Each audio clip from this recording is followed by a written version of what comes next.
en el marco del PASPA. Le agradezco al doctor Eduardo Lascano, el director general del instituto, su continuada hospitalidad en abrir este espacio para nosotros. Como ya lo dijo el doctor Gómez Dantes, el curso es una colaboración entre el instituto, es parte del PASPA, el Colegio Nacional y la Universidad de California, Los Ángeles.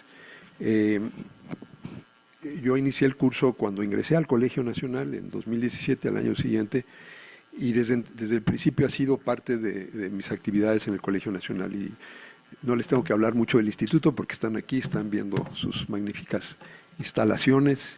El jueves se va a hacer, después del curso, una presentación del libro que ha hecho el instituto sobre el edificio. El edificio es algo verdaderamente espectacular. Y ahora que ya cumple algún aniversario importante, el instituto hizo un libro. Entonces no les voy a platicar de eso porque ustedes lo conocen y conocen al instituto. Pero bueno, para algunos de los que están siguiendo en línea que quizás no conocen el instituto, debo decir que el Instituto Nacional de Salud Pública se ha convertido desde su fundación en enero de 1987 en quizás la institución líder en el mundo en desarrollo en temas de investigación y docencia o educación superior en materia de salud pública. Y es quizás la institución en materia de investigación con mayor apoyo a la investigación de fuentes externas competitivas, y tiene integrado con el instituto está la Escuela de Salud Pública de México, fundada en 1922, la primera escuela de salud pública de América Latina y una de las primeras 5 escuelas de salud pública en el mundo. Entonces, toma la enorme tradición académica de la Escuela de Salud Pública y la nutre con una serie de centros de investigaciones, el primero de los cuales fue el Centro de Investigación en Salud Pública, que luego a su vez ha germinado en varios centros adicionales. Y además de esos centros originados en ese centro original, está el Centro de Investigaciones sobre Enfermedades Infecciosas y otras unidades académicas que enriquecen la labor y que hacen de este instituto un instituto con verdaderamente una visión integral de la salud pública. Ahora, ¿por qué este curso? Bueno, el tercer participante es la universidad que ahora yo dirijo, la Universidad de California, Los Ángeles, donde hay, como ustedes saben, una grandísima población que habla español y que por lo tanto se podrían beneficiar de un curso que se está dictando en español y está ahí ofrecido. El Colegio Nacional es una institución creada en 1943, el mismo año que se creó la Secretaría de Salud y el Instituto Mexicano del Seguro Social, dedicada a la difusión de la cultura sin ninguna barrera ni prerequisito. Su lema es libertad por el saber, y eso lo hace a través de los miembros que son electos en base a sus méritos académicos. Son solamente 40 miembros de todos los campos del conocimiento, desde las artes plásticas y la música y la arquitectura, hasta la ciencia muy básica y las matemáticas, hasta las ciencias sociales y las humanidades, y desde luego las ciencias biológicas y de la salud. Entonces tengo la gran distinción de haber sido electo como miembro en 2017, y por eso fue que un año después empezamos este curso, que se ha dado sin interrupción excepto el año de la pandemia. Lo hemos estado dando alternado con otro curso sobre sistemas de salud. Pero este curso a su vez nace de una observación que he tenido ya a lo largo de muchos años trabajando en la salud pública, y es que muchas personas, incluyendo personas que han cursado alguna maestría, incluso personas que han cursado doctorados en salud pública, nunca tuvieron la oportunidad de detenerse un minuto y decir, bueno, ¿y qué es la salud pública? ¿Qué es esto a lo que le quiero dedicar mi vida, o a la que ya le estoy dedicando mi vida? Por eso este curso se llama Conceptos Fundamentales de la Salud Pública.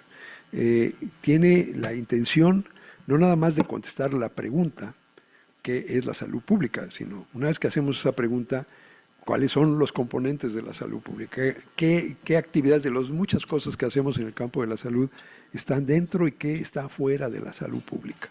¿Cuáles son sus relaciones con otras disciplinas de la salud, como la medicina o la enfermería u otras profesiones de la salud?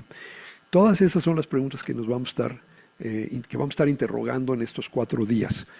Y la experiencia ha sido que a muchos, tanto profesionistas ya activos en el campo, como estudiantes que ya están inscritos, como estudiantes que están considerando la posibilidad de seguir una carrera en la salud pública, este diálogo ha sido muy enriquecedor porque aclara, y de una vez les anticipo que estoy seguro que todos ustedes tienen algún concepto previo, pero si no han todavía leído el libro que escribí sobre el tema, casi les puedo asegurar que lo que van a escuchar aquí difiere de esos conceptos previos, porque la mayoría de las definiciones que están en uso común no incluyen todo lo que cubre la salud pública, son definiciones parciales. Y vamos a hablar de eso justamente el día de hoy. Pero antes de eso, yo quiero darles un poco una idea. Perdón, si me dan la siguiente, no sé si yo la puedo controlar de aquí, pero si no, por favor, la siguiente.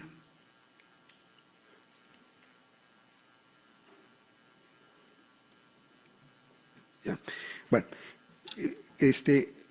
hoy vamos a dar la introducción al curso y quiero tocar 2 temas. El temario del resto del curso y el enfoque del curso. Perdón, esto se mueve. A ver si me... Ah, ok. Creo que estaba oprimiendo la flecha equivocada. Bueno, vamos a ver el temario. Hoy vamos a... El curso está dividido en 3 grandes temas. Primero, realmente revisar las definiciones, las dimensiones y los dominios de la salud pública. Es esta gran pregunta, ¿qué es la salud pública? Una de las cosas que vamos a ver es que sus 2 grandes dominios son las condiciones de salud de una población y la respuesta social organizada a esas condiciones a través de un sistema de salud. Entonces, el resto, los otros 2 temas del temario son esos 2 grandes temas de la salud pública, con una serie de subtemas que vamos a ir revisando y todo está ahí. Todo esto está en los materiales del curso. Hoy vamos a ver el tema 1 y vamos a iniciarnos en el concepto de salud y la definición de condiciones y necesidades de salud. Mañana veremos todos los grandes temas de los determinantes de la salud y la dinámica de la salud, las transiciones en materia de salud. Y finalmente los 2 días restantes, jueves y viernes, nos vamos a enfocar en los sistemas de salud. ¿Cuál es el enfoque? ¿Cuál es la inspiración? Bueno, la inspiración para este curso y para casi todo lo que he hecho en mi vida profesional parte de las palabras sabias de mi mentor, de mi maestro, el profesor Avedis Donavedian, que fue la razón por la que yo fui a estudiar mi doctorado a la Universidad de Michigan. Fue para estudiar con este hombre increíble, erudito, cuyas obras había yo leído y con el apoyo de mucha gente que no me da hoy tiempo de agradecer, logré, becado por el CONACYT, pasar 4 años en la Universidad de Michigan obteniendo mi doctorado bajo la guía del doctor Donavedian. Él, siendo mi maestro, tuvo un papel muy importante en la fundación, primero del Centro de Investigación en Salud Pública, después del Instituto. Fue miembro del Comité Consultivo Académico del Instituto muchos años, y de manera que ha dejado una huella en México importante. Y entre las muchas cosas, o los muchos ejemplos de su sabiduría, a mí me gusta esta cita de un discurso que pronunció cuando le dieron el principal premio, de hecho, de la Asociación Americana de Salud Pública. Y dijo el maestro Donavedian: el mundo de las ideas y el mundo de la acción no están separados, como algunos nos quisieran hacer pensar, sino que forman partes inseparables el uno del otro. Las ideas en particular son las fuerzas verdaderamente potentes que dan forma al mundo tangible. Entonces, él rompe con esta división cartesiana de que algo es el mundo de las ideas y otro el mundo de la acción. Y él dice, no, coexisten y se retroalimentan. Y por eso es que este curso, desde que lo empecé a dictar, yo diría que su gran tema es pensamiento claro para acción efectiva, para la acción efectiva. Es decir, no es cierto que hay gente que nada más se dedica a pensar y hay gente que nada más se dedica a hacer cosas. La una sin la otra no sirven de nada. Si uno nada más está pensando, por ejemplo, haciendo investigación, la mayor recompensa que hay es que se traduzca ese conocimiento. Pero al mismo tiempo, si uno está en el campo de las políticas públicas y actúa sin reflexión y sin información y sin evidencias, lo que va a hacer, como lamentablemente vemos muy a menudo, es dictar políticas públicas que son contraproducentes, que no logran, que no son efectivas. Entonces, pensamiento claro para la acción efectiva es el lema. Y se basa en otra idea que no voy a elaborar, pero que nada más se la menciono, que está en la génesis de este instituto, de la concepción. El instituto nació con esa convicción y por eso desde el principio siempre dijo que sus dos grandes valores eran la excelencia y la pertinencia, no una u otra. Hay que ser excelentes, que quiere decir luchar siempre por cumplir con los estándares más altos de calidad y al mismo tiempo hay que preocuparse porque lo que uno hace sea pertinente a las necesidades de la sociedad. Y eso se integra muy bien con esta idea de que hay un círculo del conocimiento. Las universidades y las instituciones de educación superior, como el instituto, solo tenemos un producto. Uno, se llama conocimiento. Ahora ese producto es la fuerza más poderosa para la transformación iluminada del mundo. Hay transformaciones no iluminadas. La violencia es una forma de transformar el mundo. La ignorancia transforma el mundo para mal. El autoritarismo transforma el mundo para mal. Pero la transformación que hace progresar a la humanidad está basada en el conocimiento que se deriva del rigor científico. Y entonces tenemos un círculo que empieza con la producción de nuevo conocimiento, eso es lo que hacemos en la investigación, sigue con la reproducción, ahí debía de haber un guioncito, no es la reproducción en el sentido biológico, es la reproducción, la vuelta a producir ese conocimiento, que eso es lo que hacemos en la educación. La educación buena no nada más transmite, sino que recrea ese conocimiento en las mentes de las siguientes generaciones. Mucha gente piensa que nuestra tarea se termina ahí. Ese es el ámbito de la excelencia. En este instituto y en todas las instituciones que yo he dirigido, yo defiendo la idea de que nuestra responsabilidad con la sociedad no se acaba ahí. Tenemos que traducir ese conocimiento que hemos producido y reproducido. Y hay dos formas de traducción. Uno es en tecnologías, los medicamentos, las vacunas, que surgen de ese conocimiento en un producto concreto. El otro es traducir el conocimiento en evidencias. Evidencias es conocimiento que puede usarse para la toma de decisiones, a todos los niveles. La mamá, y típicamente la mamá que está decidiendo, es una toma de decisiones, vacunar o no a sus hijos. Y esperamos que lo haga en base a la abrumadora evidencia de que las vacunas salvan vidas. El practicante, el médico, la enfermera, el odontólogo, el profesionista de la salud pública, el epidemiólogo de campo, que ejercen su práctica profesional guiados por evidencias derivadas de la investigación. Y finalmente, los formuladores de políticas públicas que esperamos y aspiramos formulen sus políticas públicas en base a evidencias, no a prejuicios ideológicos, ni a preferencias personales, ni a intereses económicos, sino evidencias científicas. Cuando se traduce el conocimiento se puede usar, y se usa para transformar la realidad, es la utilización. Y cuando transformamos la realidad, tenemos que volver a reiniciar el círculo porque ya el mundo es distinto gracias a nuestra acción y requiere nueva investigación. Y este círculo es la esencia, en mi opinión, de las instituciones de educación superior y es una visión mucho más integral de nuestra responsabilidad hacia la sociedad. Bueno, tengan esto así como en el fondo de su mente, porque todo lo que van a oír ahora, de aquí en adelante, está inspirado por la idea de que tenemos que pensar claro los conceptos. Este es un curso con una alta carga conceptual. Entonces no es fácil tomarlo si está uno revisando su cuenta de Facebook o texteando, porque las ideas que vamos a discutir son ideas complejas y requieren mucha atención. Y requiere que uno se mantenga despierto, espero lograr eso, y requiere que esté uno poniendo atención.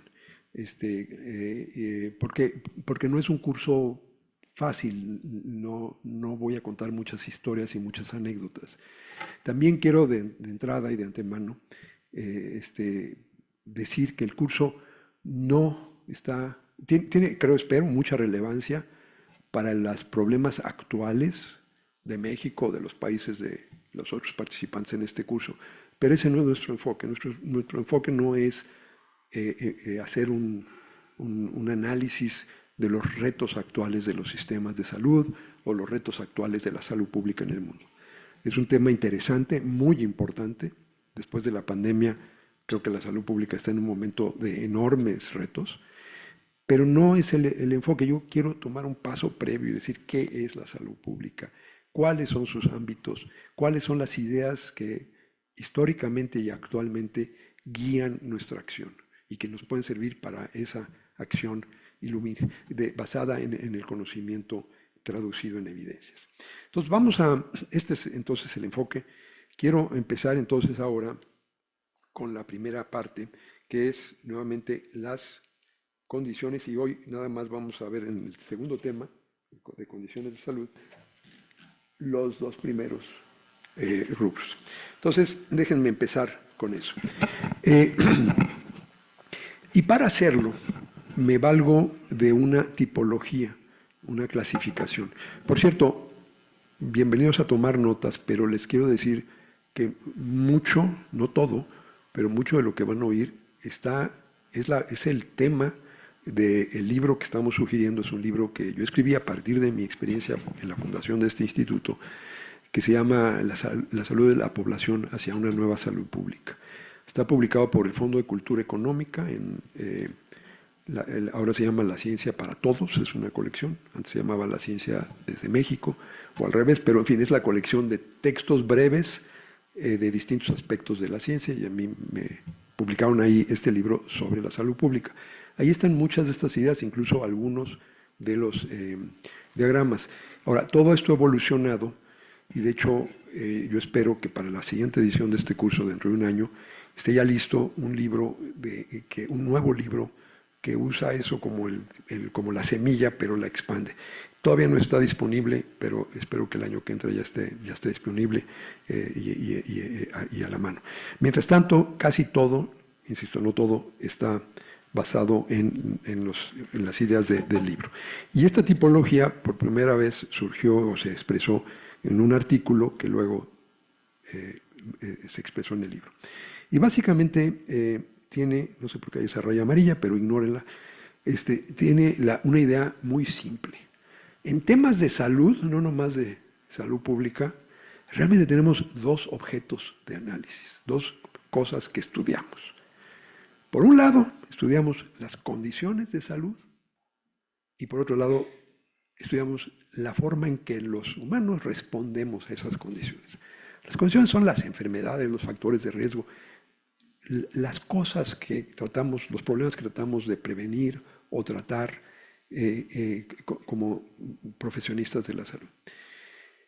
Pero esas condiciones ahí están en un entorno social, y otro gran elemento de vivir en sociedad es de qué forma respondemos a esas condiciones. Y ese es el tema de las respuestas. Ahora, a su vez, los problemas de salud se expresan en tres grandes niveles de análisis. El nivel subindividual, órganos, células, moléculas, eventualmente átomos, lo que está abajo del individuo. El nivel individual, cada uno de nosotros, y el nivel de grupos o poblaciones.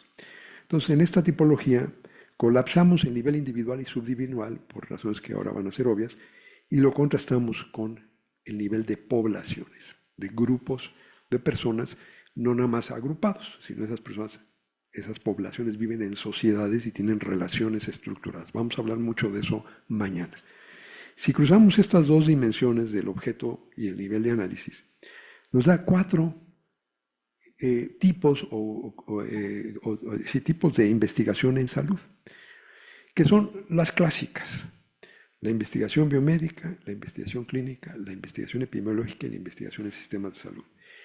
La investigación biomédica preponderantemente estudia las condiciones de salud en el nivel, sobre todo, subindividual. No es todo lo que hacemos en la investigación básica, pero la mayoría de la investigación biomédica básica a eso se dedica. La investigación clínica se enfoca en la respuesta clínica, los procesos de prevención, diagnóstico, tratamiento, rehabilitación, paliación de estas condiciones. Esa respuesta sobre todo al nivel individual. Bueno, la salud pública como una de las ciencias de la salud, también estudia condiciones y respuestas, pero lo hace en el nivel de las poblaciones. Y su característica que lo distingue de las otras formas de acción en materia de salud es su enfoque en poblaciones. Y por eso reconocemos dos subtipos de investigación en salud pública. La investigación epidemiológica, que es el estudio de la frecuencia, distribución y determinantes de condiciones de salud en una población. Y la investigación del sistema de salud estudia la respuesta social organizada a estas condiciones en el nivel de la población, en el nivel social. Esa es una idea muy básica. Ahora, sirve para organizar nuestro pensamiento, pero la realidad es más compleja. Estos cuadritos no están ahí. La realidad, todo esto se cruza.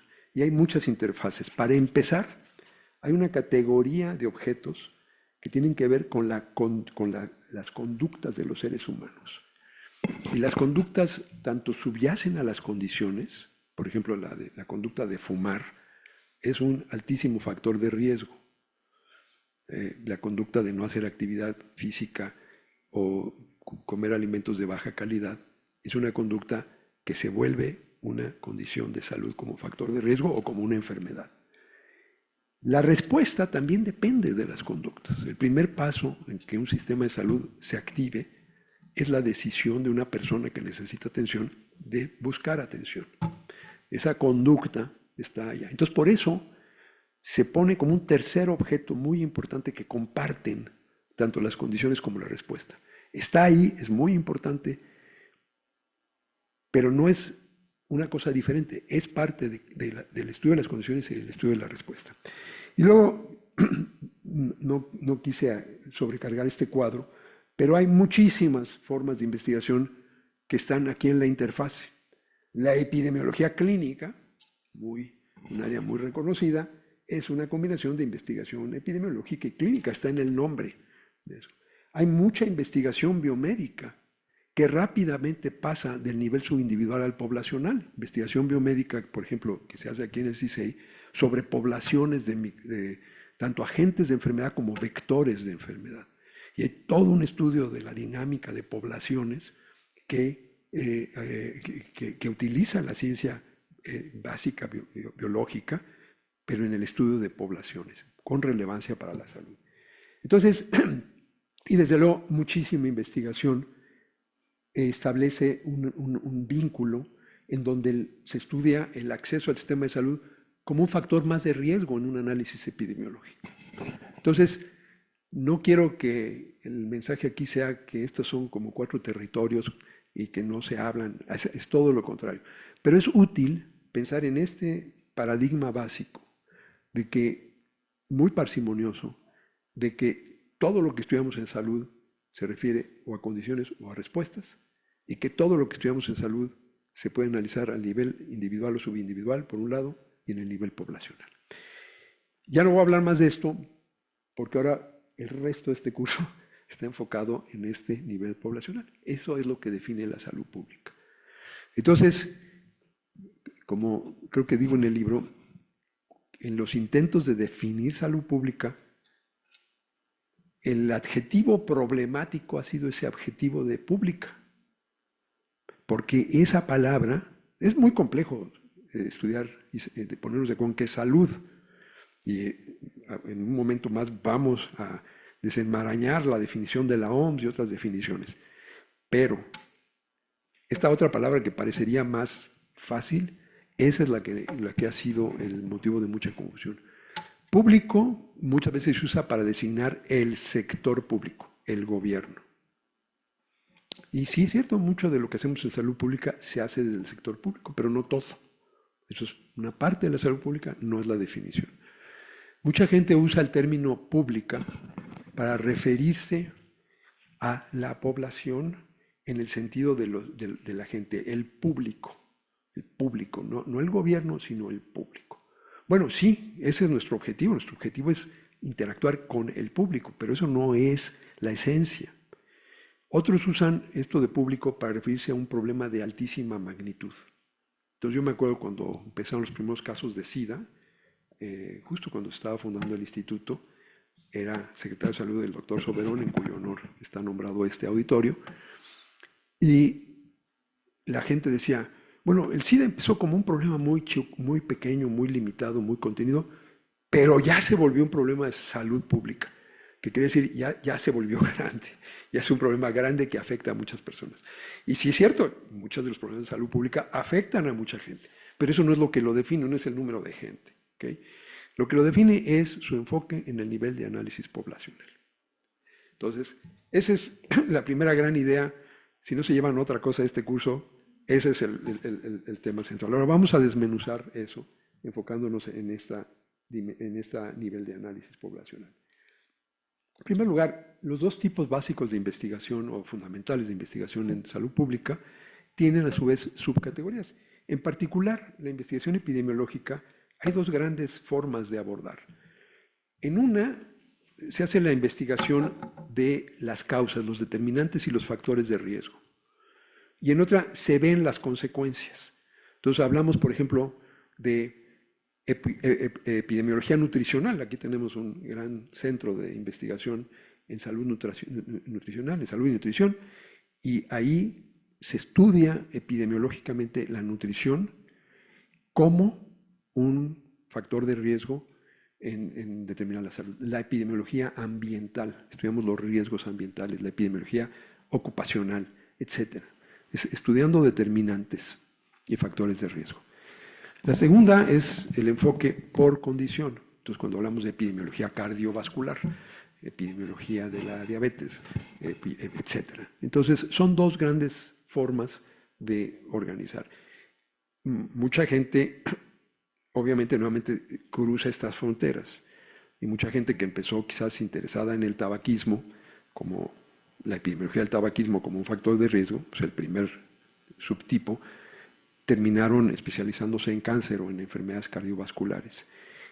Hay forma y hay gente, mucha gente que cruza eso, pero esa es una forma de organizar la investigación epidemiológica desde el punto de vista conceptual. Y la investigación en sistemas de salud, típicamente hay muchas otras nomenclaturas, pero hay dos que son particularmente prevalentes. Una es la investigación en servicios de salud y otra es la investigación en políticas de salud. Son cosas muy relacionadas, pero son distintas, a veces se usan como sinónimos. Y básicamente tienen que ver dentro de ese nivel poblacional o social de la respuesta a las condiciones de salud, uno puede o estar enfocándose en el nivel de cada unidad organizacional, cada hospital, cada clínica. Eso es lo que típicamente es la investigación en servicio de salud. O uno se puede enfocar en el nivel sistémico, en el sistema en su conjunto y las políticas que guían la estructura y el funcionamiento y el desempeño de ese sistema de salud. Entonces, nuevamente, son dos subtipos relacionados, pero diferentes, y muchas veces la gente usa investigación en servicios de salud como sinónimo de investigación en sistemas de salud. No son sinónimos.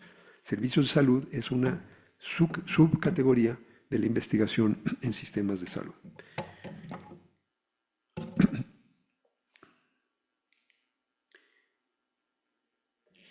Históricamente, la salud pública ha sido tanto un campo del conocimiento, ya vimos la investigación en salud pública, como un ámbito para la acción, un espacio de práctica profesional. Y esas son las dos caras de la salud pública.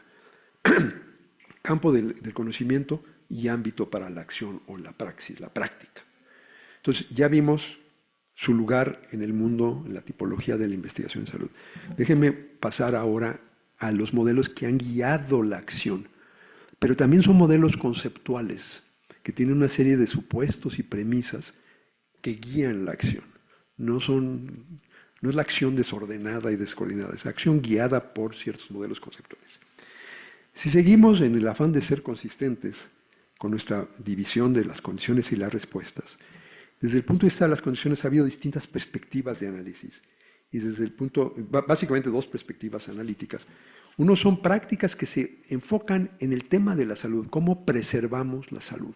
Esto ya es dentro de la práctica de la salud pública. Y el otro que se orienta primordialmente a cómo abordamos, prevenimos enfermedades específicas. Son dos tradiciones, ahora lo voy a explicar más. Con respecto a los niveles de análisis, al nivel de análisis poblacional, hay distintos, en ese nivel de análisis poblacional, hay distintos objetos de intervención, parte de las respuestas sociales. Seguimos hablando de condiciones y respuesta. Dos perspectivas de análisis de las condiciones y tres objetos de intervención en la respuesta social. Y aquí lo típico ha sido o enfocarse en el individuo y las familias, o en el ambiente biofísico, o en el ambiente social. Ahora, si cruzamos estas dos dimensiones, nos da estos modelos que históricamente han estado surgido y han guiado la acción, la práctica de la salud pública, y que coexisten, no es que uno va superando a otro, coexisten todos estos modelos. Ha habido desde, yo creo, el siglo XIX, un modelo que le podemos llamar el modelo higienista preventivo, con los descubrimientos de la microbiología, del saneamiento, los primeros pasos en el saneamiento y la higiene personal. Surge esta idea enfocada en el individuo y la familia. La higiene personal, la buena nutrición a nivel del individuo, los buenos hábitos, todo encaminado a preservar la salud. No está dirigido a ninguna enfermedad en particular. Ese modelo, obviamente, no era suficiente y con el avance, sobre todo de la microbiología y el descubrimiento de múltiples agentes patógenos, surge un modelo biomédico que luego se extiende a otros procesos biológicos más allá de la interacción con microorganismos o parásitos, ya enfocado en enfermedades concretas, enfermedades específicas, pero todavía a nivel del individuo. ¿Por qué le da a alguien tuberculosis? ¿No? ¿Cuáles son los agentes causales? Entonces, con el descubrimiento del bacilo de Koch, ya había una causa. La historia probó ser mucho más compleja, porque esa era una causa necesaria, pero no suficiente. Pero al principio dijeron, ya tenemos algo, ya tenemos una causa específica que podemos empezar a buscar remedios específicos, antibióticos, etc. Obviamente la realidad es más compleja y algunos modelos empezaron a tomar en cuenta el ambiente biofísico. El modelo sanitarista, por biofísico me refiero a los aspectos físicos del ambiente, agua, aire, y a las otras especies con los que compartimos ese ambiente. Eso es a lo que me refiero. Entonces, el modelo sanitarista buscaba sobre todo el saneamiento ambiental, intervenir proveyendo agua limpia, disposición de excretas, para, nuevamente, preservar la salud. No era específicamente para alguna enfermedad, era crear ambientes sanos, el ambiente definido sobre todo como un ambiente biofísico. Surgió después ya el modelo clásico epidemiológico que todavía se centra en el ambiente biofísico, pero ya se centra en enfermedades discretas. Y entonces empieza uno a estudiar en el modelo epidemiológico clásico distintos factores de riesgo ambientales que determinan la aparición o no de la enfermedad. Finalmente, se incluye también el ambiente social. Y cuando el enfoque es a preservar la salud, es lo que podríamos llamar el modelo sociomédico, es incluir intervenciones en los determinantes sociales para, en general, mantener a una población sana, elevar el nivel de salud de una población, y finalmente el modelo epidemiológico social, que es una extensión del modelo clásico, pero ahora incluye no solamente riesgos en el ambiente biofísico, sino también riesgos del ambiente social, la vivienda en malas condiciones, la falta de trabajo, la pobreza como un factor de riesgo, etc. Hay un modelo que no encaja exactamente porque combina elementos, que es el modelo ecologista, muy bien desarrollado por René Dubos.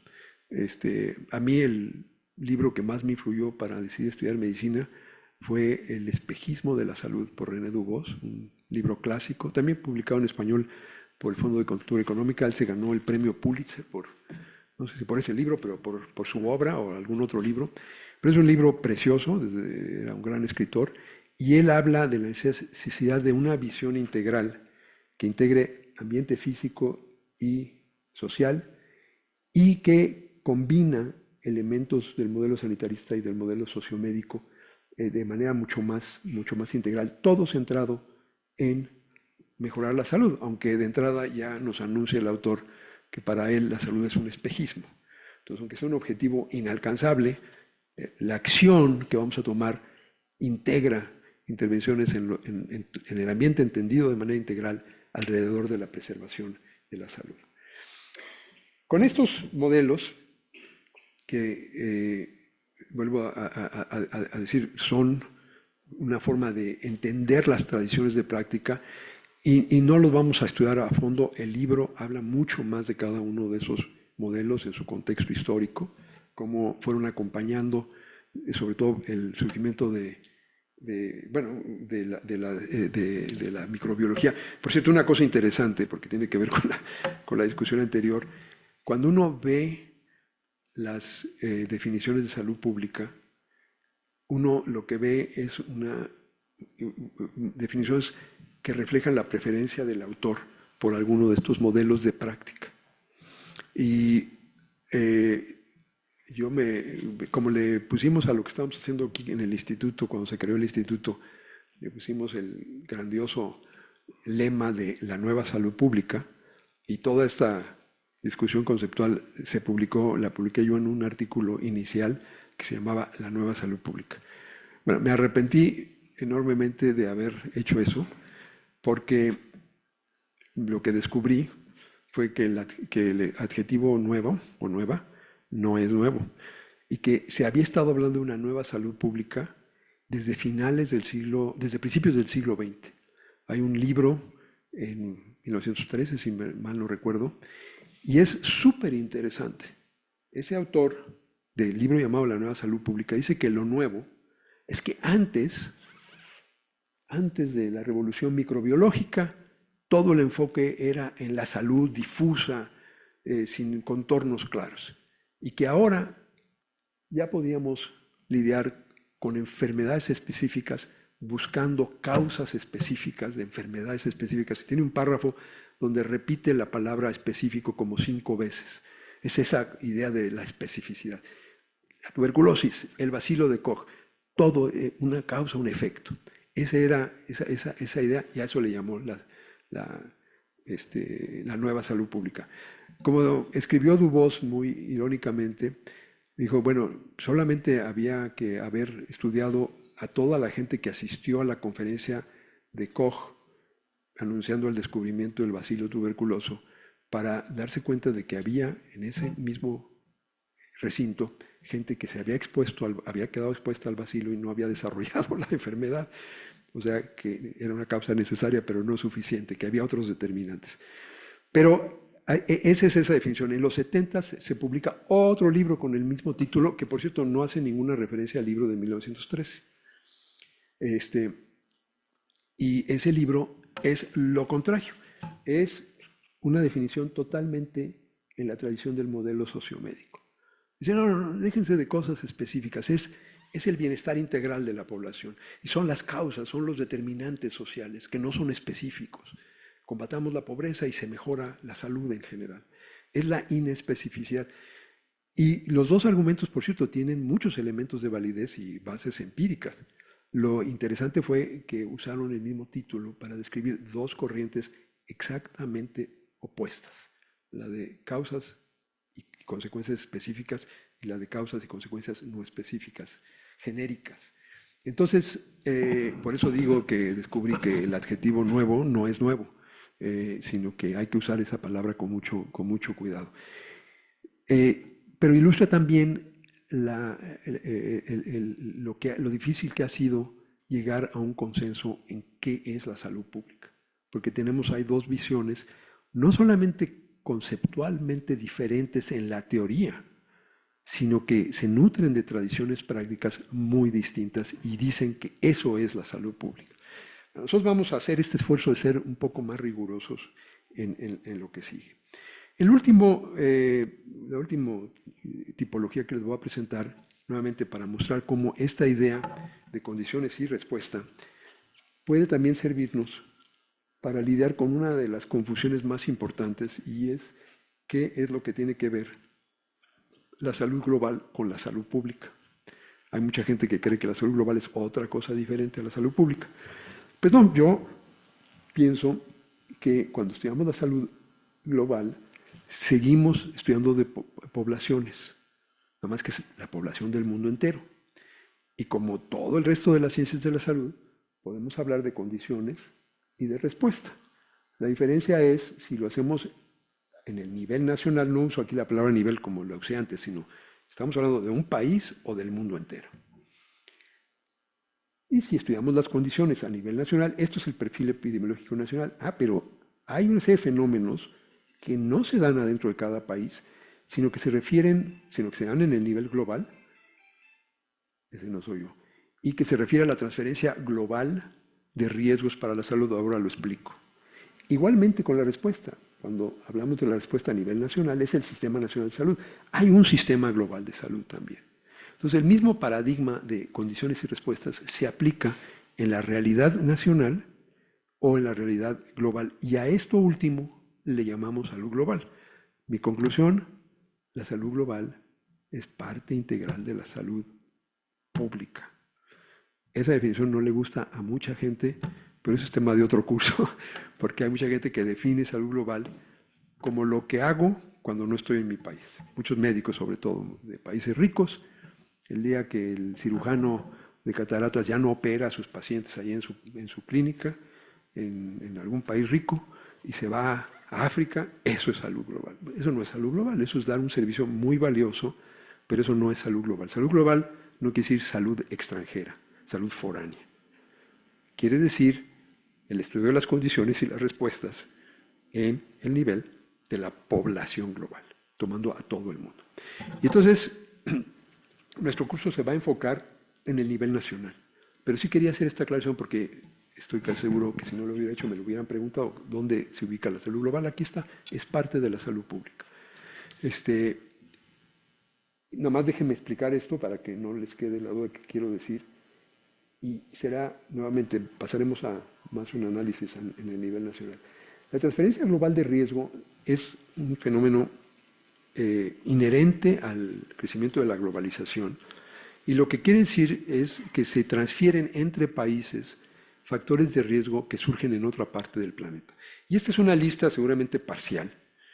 El obvio es cambio climático, son riesgos ambientales globales, la utilización de combustibles fósiles en el país A genera cambio climático, eventos meteorológicos extremos, etcétera, en el país B, porque ese riesgo se transfiere.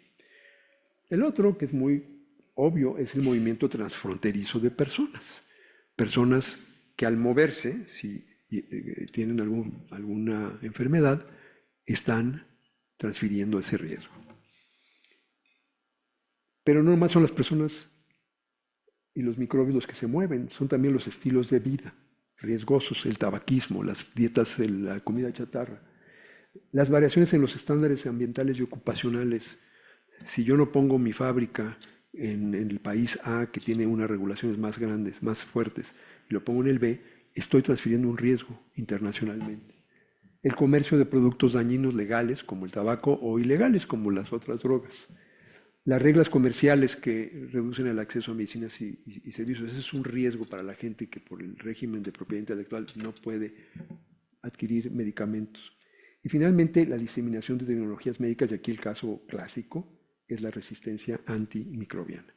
Entonces, son eventos de los que hablamos y escribimos que son muy reales, pero su característica es esa, es que el riesgo se origina en un lugar diferente de donde se experimenta el efecto. Y muchas veces ese lugar es todo el mundo, el caso del cambio climático. En todo el mundo está sufriendo, pero es un puñado de países, encabezado por China y Estados Unidos, los que generan la mayor parte de las emisiones que contribuyen dramáticamente al cambio climático. Y así con las demás. Igualmente, hay un sistema global de salud. No es el sistema de cada país, no es nada más la agregación, sino que es un sistema con instituciones. Nuevamente hay un curso especial y solo sobre esto, pero aquí este es el núcleo central del Sistema Mundial de Salud. en su corazón está la Organización Mundial de la Salud, que por muchos años fue la única o la principal. Ahora lo que hay es una explosión de otras entidades o programas dedicados a la salud global y que tienen fórmulas de gobernanza global. Ahora, esto no está separado aquí en estas CES, son los países que son miembros, por ejemplo, de la OMS, no es que no estén los países ahí presentes, pero son los países que se unen para actuar colectivamente, para mejorar la salud de todo el mundo, incluyendo sus propias poblaciones. Entonces, cuando todos los países deciden erradicar la viruela, es una acción colectiva, porque todo el mundo entendió que mientras hubiera viruela en un lugar, todo el mundo estaba en riesgo. Y el ejemplo más dramático pues es la pandemia que acabamos de vivir de COVID-19. Requería una acción colectiva. Fue la famosa frase de nadie está seguro mientras todos no estén seguros.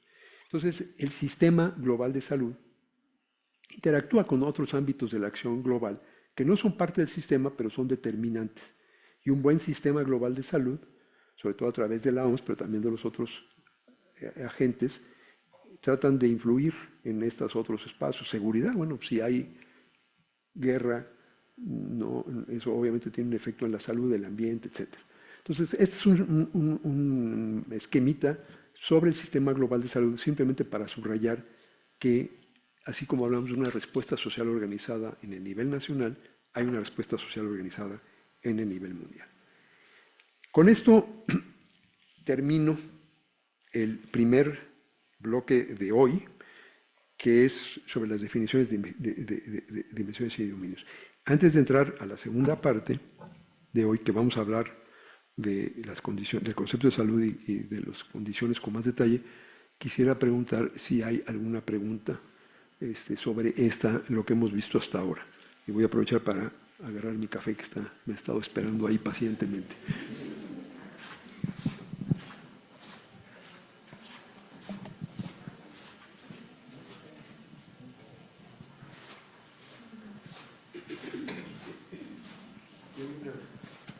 Una pregunta.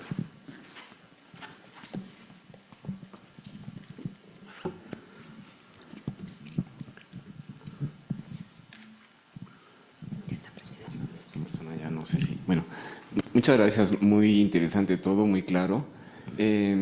Pensando en la última lámina, donde se pone la relación entre los países, digamos, como en una situación más o menos equivalente, quizá habría necesidad de incorporar las diferencias, las jerarquías, entre ellos los tamaños, la solidez de los sistemas, en particular en el área donde me muevo.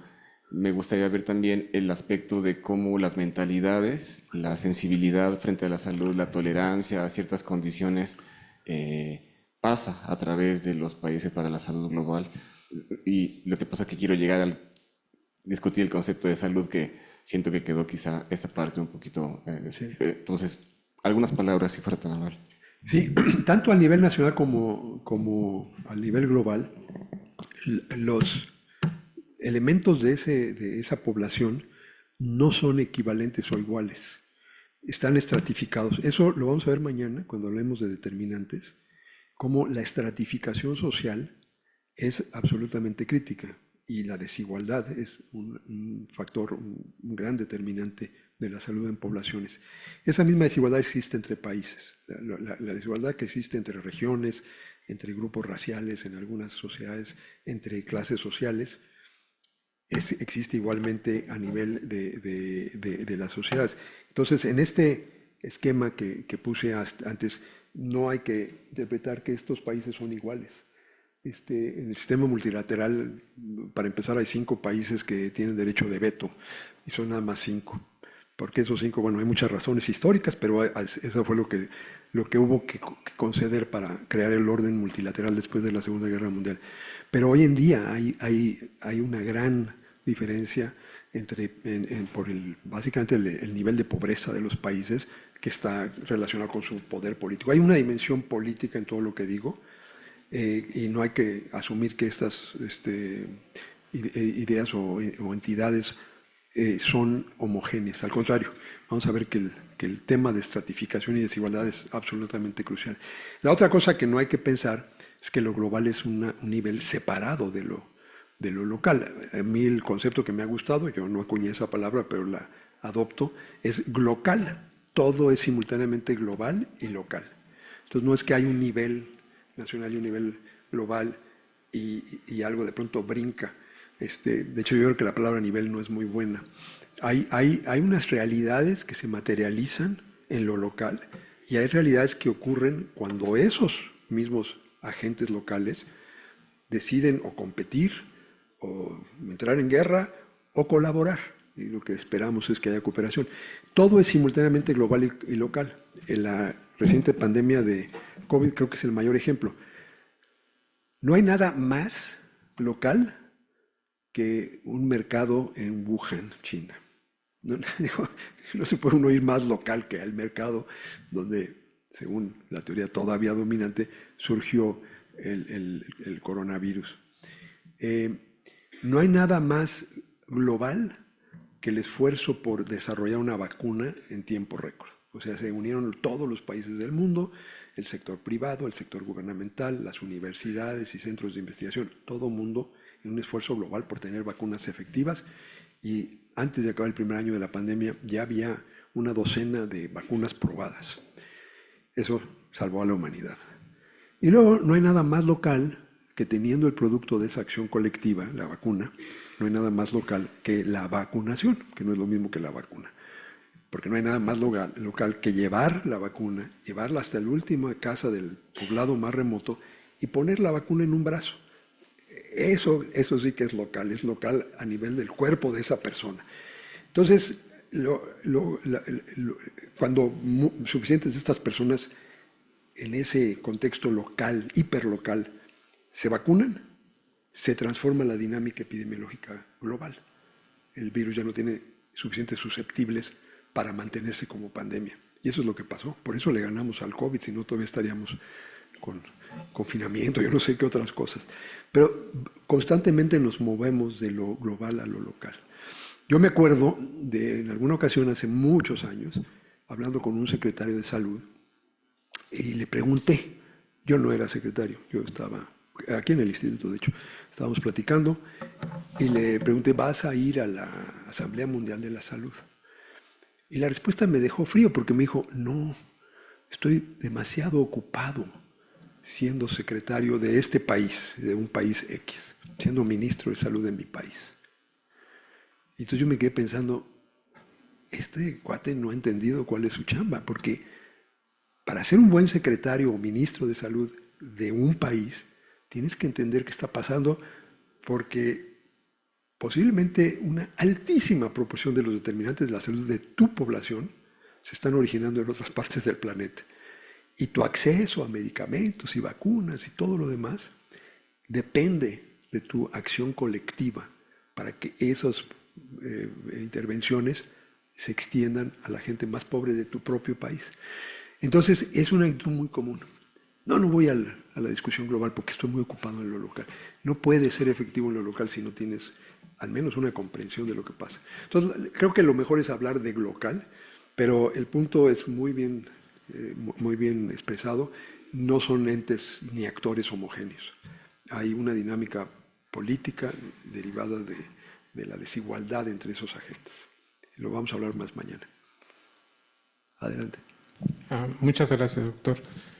Yo quisiera conocer su opinión, o más bien que abundara sobre esta fluidez de los dominios y los determinantes en la investigación en salud pública, sobre todo por el hecho de que, aunque usted nos remarcó que no son estáticos, son en cierta manera fluidos, pero que tienen consecuencias, digamos, muy concretas. Por ejemplo, para el financiamiento de la investigación, a veces hay proyectos de investigación que no caen digamos, en una caracterización o en otra, y eso se ve muy claramente en las convocatorias de salud. Por ejemplo, esta última convocatoria, las últimas convocatorias de la Secretaría de Educación y de Investigación Científica son en ese sentido muy esquemáticas y muy, digamos, muy pues, caracterizadas en cuanto a qué es lo que entra aquí, qué es lo que entra acá.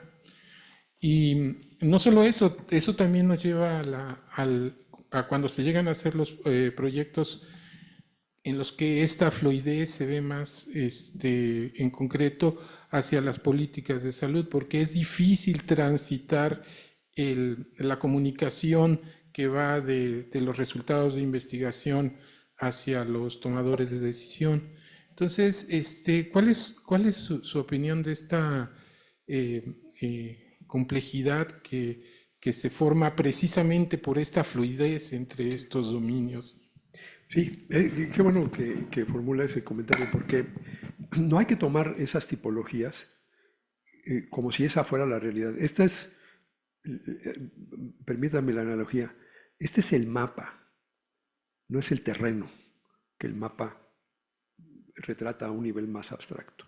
Entonces, nunca hay que confundir el terreno con el mapa, donde se ve un puntito que dice Cuernavaca, Morelos. Eso no es Cuernavaca, eso es una representación, es un modelo visual de una realidad, porque Morelos está en esa posición relativa a las otras posiciones. Y puedo encontrar ese espacio concreto llamado Morelos, guiándome por un mapa. El mapa es útil, pero es útil para guiarme, no reemplaza la realidad. Yo, de hecho, siempre he postulado, y creo que eso está en el libro, que la mejor investigación es la investigación que justamente integra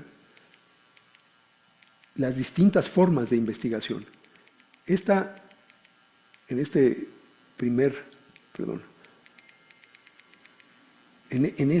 La investigación que toma un problema concreto y lo lleva, como a mí me gusta decir, por ejemplo, yo desarrollé una iniciativa sobre paludismo, un problema de salud muy concreto.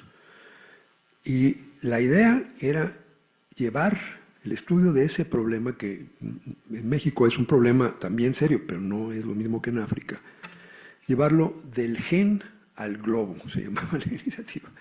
O sea, para usar la G 2 veces, del gen al globo. Y eso quería decir no nada más cruzar disciplinas, sino cruzar niveles de análisis, moverse en esta dirección. O en esta dirección, es integrar niveles. Yo a eso le he llamado investigación orientada por misión. La misión es terminar con el paludismo. Y entonces necesitamos entender el genoma ahora que ya está el genoma del mosco, del parásito y del humano, cómo interactúan. Esa es investigación de la más básica. Aquí de esta. Eso involucra hacer investigaciones como la que acaba de producir finalmente una vacuna contra el paludismo. Pero fueron décadas de investigación clínica. Obviamente requería una investigación epidemiológica para entender los patrones, la distribución, dónde estaba el problema, las conductas, por ejemplo, el no usar redes, que tenía que ver con, usted habló de sensibilidades y culturales, tenía que ver con eso. Y desde luego tenía que ver cómo desarrollábamos un sistema de salud que estuviera a la altura de este reto. Eso es el concepto de conocimiento integrador, que es, o investigación integradora, que es más que la interdisciplinaria. Uno puede integrar disciplinas en el mismo nivel de análisis. Si yo tengo un proyecto que en el nivel subindividual integra algún proceso físico con procesos químicos, son 2 disciplinas, es interdisciplinaria, pero están en el mismo nivel subindividual, incluso en el nivel molecular o atómico. La investigación integral o integradora integra no nada más disciplinas, sino integra niveles. Y ese ejemplo lo podemos usar para lo que quieran, para el cambio climático. Necesitamos investigación súper básica, ahí no nomás es biomédica, es en física, en química, en ciencias atmosféricas, pero necesitamos entender la diplomacia al nivel del sistema global de gobernanza, que es lo que le está dando la torre a los esfuerzos. Y necesitamos integrar a las ciencias, a la ciencia llamada relaciones internacionales, para entender por qué los países están actuando en contra de sus propios intereses, saboteando el Acuerdo de París, por ejemplo.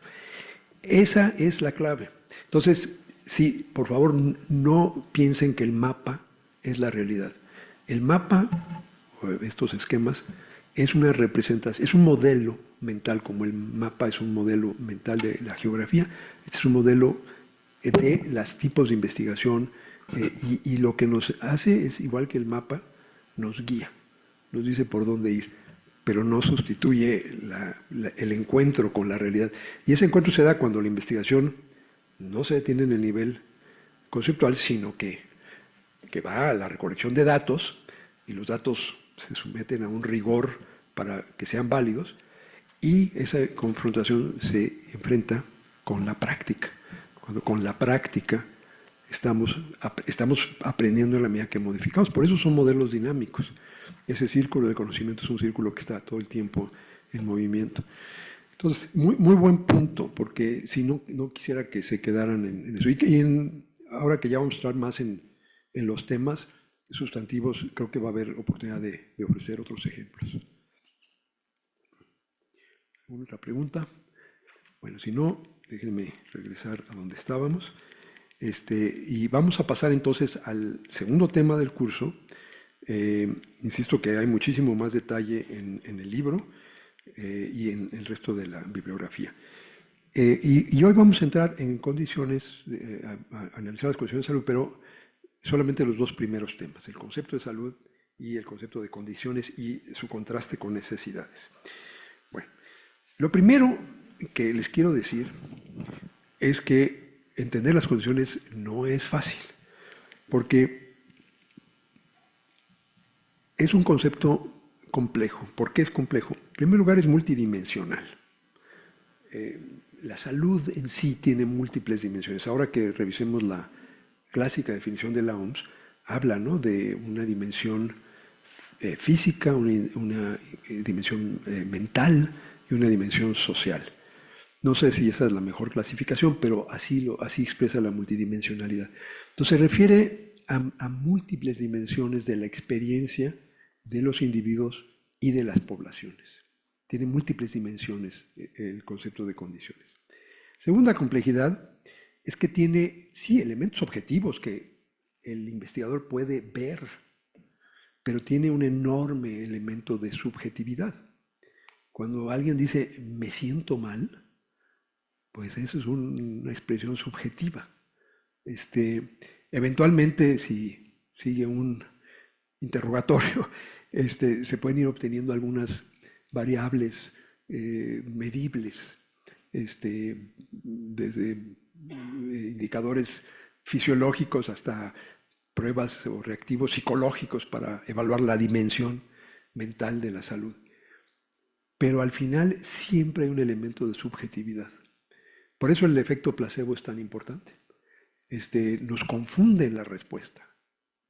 Se ha diseñado toda una serie de metodologías para evitar el hecho totalmente subjetivo de que una persona que se siente mal, si ve a un chamán o a un médico occidental, no importa, esto ha estado ahí toda la historia, el acto mismo de la interacción, del hablar, hace que la sensación subjetiva se mejore o incluso desaparezca, ¿no? Por eso es tan complicado el tema de la eficacia clínica, ¿no? Por eso inventamos los ensayos clínicos aleatorizados, dobles ciegos, todo eso por la subjetividad. Si fuera nomás cosa de prender el telescopio y medir la distancia a la estrella más cercana, no, pues ahí no hay subjetividad. Hasta donde sabemos, la estrella no tiene un componente subjetivo. El objeto de estudio es enteramente objetivo. Pero con los humanos, el objeto no es totalmente objetivo, es también subjetivo, es también sujeto de estudio. Tercera complicación es que en salud hay, entre las múltiples dimensiones, hay una dimensión presente y futura. Por ejemplo, este es un experimento mental. Si yo estoy aquí, hasta donde puedo saber, perfectamente sano, dando esta conferencia, y al terminar camino, espero que no ocurra, y me caigo fulminado por un infarto masivo allá afuera, entonces la pregunta es, ¿estaba sano aquí o no? Obviamente nosotros decimos, no, tenías un factor de riesgo enorme que no lo habías o identificado o atendido, ¿no? Por eso te dio eso. Pero ese evento era un evento futuro. Entonces cuando hablamos de salud, Estamos siempre atendiendo a las realidades presentes para ya sea prevenir o anticipar eventos futuros. Y esa es una complicación. Hay otras ciencias que no tienen esta incertidumbre temporal. En salud todo es incierto, no sabemos cuándo viene la siguiente pandemia. Entonces, todas las ciencias que hemos estructurado para predecir se vuelven centrales. Mucho de la epidemiología es el estudio de factores de riesgo. El concepto mismo de riesgo es el concepto de riesgo es un concepto probabilístico. Es la afirmación de una probabilidad de que ocurra un evento adverso, pero no la certidumbre. Y entonces, por eso es más complicado, porque la gente dice, no, pues si yo me siento a todo dar, pásame otro cigarrito, que yo ahorita no tengo tos, no tengo cáncer, no tengo problemas cardiovasculares, sírvame otro taquito, que no tengo ningún problema de sobrepeso. Siempre estamos en esta idea de riesgo, y la salud pública es ante todo, en su práctica, el éxito en la salud pública es la habilidad de actuar sobre eventos futuros. Por eso, por cierto, es tan difícil venderla políticamente, porque los políticos tienen un alto descuento del valor del tiempo. Como están por un ratito limitado, quieren ver resultados. Entonces, no, hombre, andar invirtiendo para mejorar el sistema de salud pública o traer agua potable, pues no es tan lucidor como, no sé, no voy a dar ejemplos para que no parezca que tienen dedicatoria, pero tenemos ejemplos cotidianos de políticos que cambian intervenciones o que sacrifican intervenciones de más largo plazo por la necesidad de un resultado. Yo siempre digo que salud pública es difícil venderla porque el éxito de la salud pública se define por la ausencia de eventos. O sea, todo el mundo vio la pandemia de COVID. Nadie vio todas las pandemias que no ocurrieron porque los sistemas de vigilancia epidemiológica actuaron bien, porque las medidas de contención, como hizo México con la pandemia de 2009, no se murieron tantas gentes, no fue por buena suerte, fue porque el país donde surgieron los primeros casos actuó responsablemente, a diferencia de la de COVID-19. Entonces, eso es nuestra principal diferencia con la medicina. Los que están en la medicina clínica resuelven problemas presentes y pueden evitar cosas futuras, pero esta cosa heroica de la medicina es porque le salvaron la vida a la persona. Son nuestros seres, los médicos, las enfermeras, y lo son. En salud pública, nuestro heroísmo es que no haya eventos, pero como no ocurrieron, es muy difícil venderlos. Por eso siempre tenemos que atribuir lo que no pasa a la salud pública en vez de pensar que es por la buena suerte o porque le rezamos a alguien o cualquiera de las otras explicaciones. Entonces, esta simultaneidad de lidiar con el presente y el futuro es característica intrínseca a las condiciones de salud, no son las únicas objetos de estudio, pero es algo que lo hace más complicado. Lidiamos con estructuras y funciones, tanto a nivel individual como social.